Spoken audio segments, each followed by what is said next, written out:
I haven't had a rant for ages, so I think it's about time. I've got a new channel called Roger Bisby City Walks, and I did a video on the building of London by the Guilds of London. Got lots of lovely comments from people, so thank you very much for that. But I got one comment from somebody saying these buildings weren't built by those people that you're talking about. They were inherited. I was a little baffled by this. So what are you talking about, inherited? Can you clarify that? Who inherited what from whom? He came back and he told me about the mud flood conspiracy or theory or whatever you want to call it, the Tartarian civilization that was covered by mud. The evidence that they cite is that you've got buildings throughout the world which appear to be below street level. In other words, you've got cellars which have been buried, and they're saying these would have been lovely grand entrances, and now they're below. So this video here is a load of nonsense. I won't waste your time with it particularly, but this is all AI, of course. These are just pictures,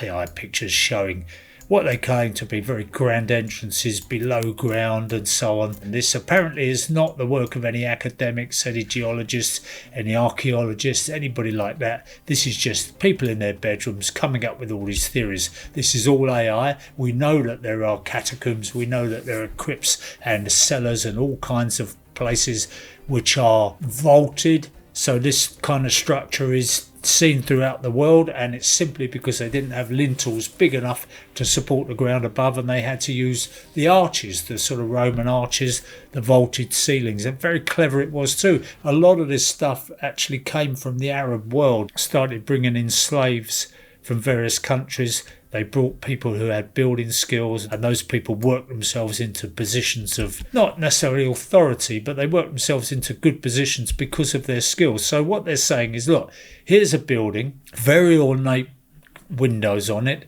And again, this is a bit of AI because we've got three different styles, clear different styles of window here.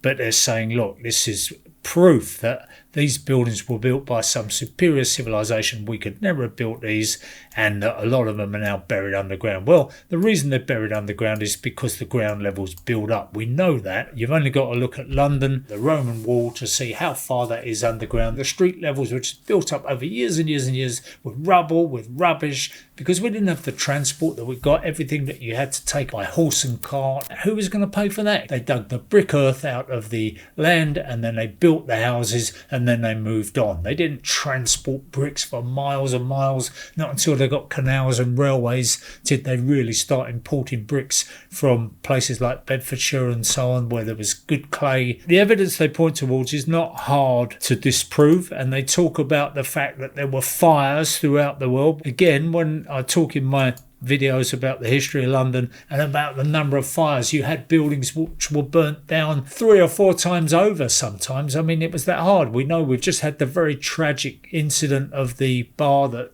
caught fire on New Year's Eve in Switzerland, and the speed with which that consumed the building. And that was with modern fire prevention practices. Nobody could stop that fire in a given time, and unfortunately a lot of people injured, a lot of people killed there. Terrible tragedy. But it does show you that these fires just take hold, and back in the day when they didn't have fire brigades, they didn't have pumps and all the rest of it, they were relying largely on hand pumps and buckets of water. They didn't have powered things that could suck huge amounts of water up. But even when they did, they still couldn't contain these fires. So the fire thing is just a non-starter. It's got nothing to do with anything really. Fires were a fact to life. So the next thing they say is, look down here in Seattle, you've got a whole street below ground. Well, you have, because they built up from there, and in some cases they abandoned the lower levels of ground simply because they got flooded. You look at Venice, for example. There's whole ground floors in Venice which aren't used anymore because they flood on a regular basis. So that wasn't the Tartarians, that wasn't anything to do with that. That was just the fact that people didn't realise the way that the water levels would change over the years, and that these places would become unviable. But you've got plenty of cellars in buildings, and I live in a house. In fact, I'm in the cellar now. My neighbours don't have a cellar. And the reason they don't have a cellar is because when the house was built, it was built on a commission for the client. These people that lived in this house had enough money to have a cellar dug. And don't forget, it was dug by hand. This house is over 100 years old, digging these cellars out by hand, just with shovels, chucking it up. and then the horse and cart taking it away and dumping the earth. You go down the road from here and there are houses where they haven't got cellars, and they haven't got cellars simply because they couldn't afford them. That's more or less the case with a lot of these places. You've got grand buildings, you've got cellars in them.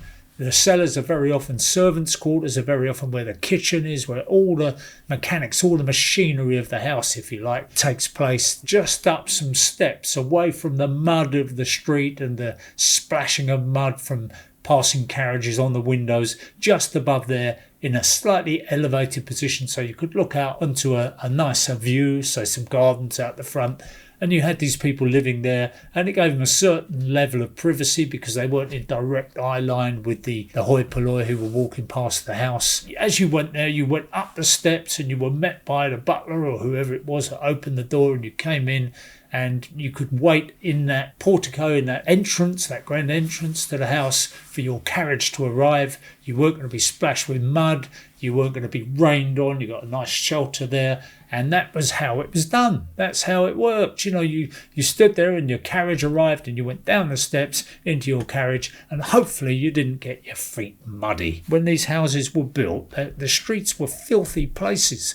And there were even pigs running around the streets in London. They made it illegal eventually, but for years there were just pigs running around, just hoovering up all the old scraps and everything else, and they became a real nuisance. So in the end they made it illegal to keep pigs in London, so they disappeared. So we have other pictures here. We've got pictures of New York and all sorts of other places where they show fire, where they show debris, but again, AI pictures. And they're making a case out for this Tartarian civilization. Here we are. Here's a fake map. This doesn't exist either. This is a bit of AI, and it's showing this civilization that supposedly covered the world and built these wonderful buildings long before we could. But they weren't clever enough to avoid or evade the mud flood, which consumed them and covered the whole thing, killed them off and buried all their buildings. And where did that mud come from? Nobody knows. Where is it now? Nobody knows, because if you dig down in the city, you get totally different ground depending on where you are. It's not mud. It's not a homogeneous thing that has just flooded through there, been washed through there. They're saying, look, this whole civilization covered the world, and that's why we've got very similar buildings that appear in all kinds of places across the world. You've got that classical architecture, the Greeks, the Roman influence, and that appears in London, it appears in Paris, it appears in Rome, obviously, it appears in Washington, it appears in all kinds of places. And the very simple reason for that is that because of the diaspora of these different countries, if you've got people from a certain country emigrating to another country, they took with them their skills, they took with them their knowledge and their techniques for building, and so that's what they did. People tended to build grand buildings if they wanted to stamp their authority on something. So if you look at the White House, for example, in Washington, it follows that kind of classical architecture that people would say they revere. It's impressive, it's solid, it's permanent, you don't mess with it. When the Norman invasion happened in England, 1066, they came here and they built castles, they built buildings we'd never even seen, never imagined before. And again, it was this thing of, blimey, these guys are impressive, they're here for the long haul. They built these buildings, they brought their know-how, and they built these wonderful cathedrals as well. And nobody attacks a cathedral because you don't want to go to hell. They were so grand, they were so beautiful that people just went into the largest building they'd ever been into in their life, and they were in awe. It's almost like just saying, we're a superior civilization, we're going to build stuff that you couldn't even imagine. And so if you went into a building like that and all you'd done is lived in a hovel before, the biggest building you'd ever seen is maybe a barn, and you just went, my goodness, this is impressive. And that's why those buildings were built, to impress. It's all about status. They didn't have all the other trappings that we've got. They had buildings, and that's what they used to stamp their authority, to show off, to show people how powerful they were and how impressive they were. So there's no mystery to it. They talk about all this dilapidation, and of course that happens over years, and they also talk about the speed with which these buildings were put up. All these people that believe in the mud flood and the Tartarians, they say we could never build those buildings that fast. It's impossible for us to have done that. It needed a superior civilization. Where that civilization came from, who knows? What tools they had, who knows? But it's clear, if you look at history, that there were talented stonemasons, travelled around, took their skills with them and built these buildings. You'd have a master who would be instructing other people. The laborious process of chipping away at the stone was done mostly by labourers who became a little more skilled, but your master mason would just be directing that, rather like Michelangelo and people like that directed other artists to create their masterpieces. No mystery to it whatsoever. These people, highly talented people, but even so, when they talk about in this mudflood theory about the speed with which all this stuff is built, we must remember that a lot of these cathedrals, people that started work on these cathedrals as young men would not have seen them built in their lifetime.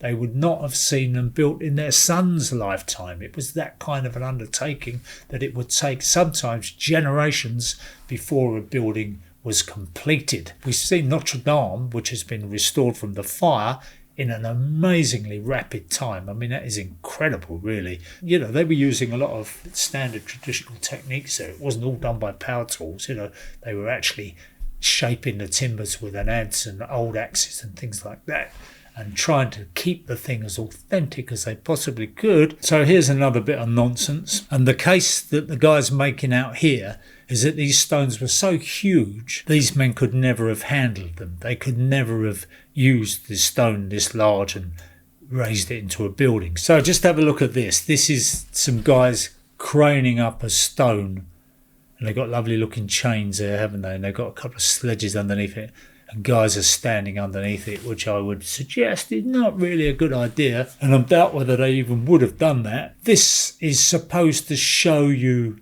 how they built with these massive stones. Well, I have looked at historical buildings throughout the world, and I've never seen a stone this big used in a castle, cathedral, or any other building. Not in a stone wall, not in Hadrian's Wall, not in Rome, not in Angkor Wat, which is incredibly impressive, built in a civilization years ago. This is just nonsense. This is just AI. This does not exist and never did exist. So why would you put forward an argument like that? Again, we come up against this problem, don't we?